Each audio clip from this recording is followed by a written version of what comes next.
Halo, selamat datang kembali di channel ini. Hari ini kita akan membahas sebuah topik yang sering menimbulkan perdebatan dalam sejarah Indonesia. Benarkah Herman Willem Daendels memaksa rakyat membangun jalan raya pos tanpa dibayar?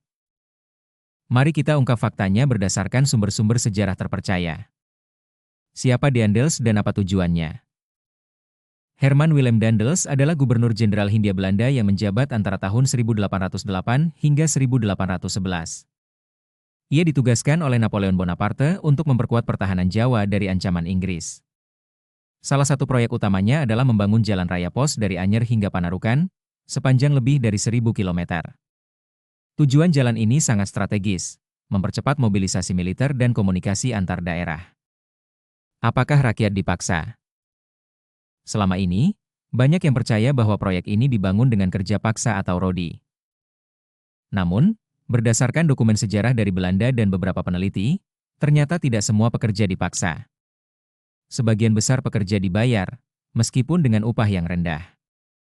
Daendels bahkan mengeluarkan anggaran khusus untuk membayar tenaga kerja, dan menyerahkannya kepada bupati atau kepala daerah setempat untuk mengatur tenaga kerja dan pembayaran. Namun, disinilah masalahnya. Masalah bukan di Daendels, tapi di bawahannya. Banyak laporan menyebutkan bahwa bupati dan pejabat lokal menyalahgunakan wewenang. Alih-alih membayar pekerja seperti yang diperintahkan Daendels, mereka memaksa rakyat bekerja tanpa bayaran, atau memberikan upah sangat kecil. Jadi, walaupun secara resmi ada sistem pembayaran, praktik di lapangan sering tidak sesuai. Bahkan, ada laporan tentang kematian massal akibat kelelahan, kelaparan, dan penyakit selama pembangunan berlangsung. Proyek ambisius dengan konsekuensi besar. Proyek jalan raya ini selesai dalam waktu sangat cepat, sekitar setahun lebih sedikit. Ini adalah pencapaian luar biasa di masa itu. Namun, karena dilakukan dengan terburu-buru dan pengawasan lemah, banyak bagian jalan yang cepat rusak. Dan sayangnya, kisah penderitaan rakyat menjadi bagian gelap dari proyek besar ini. Dibayar, tapi ya begitulah. Jadi, apakah rakyat dipaksa membangun jalan raya pos?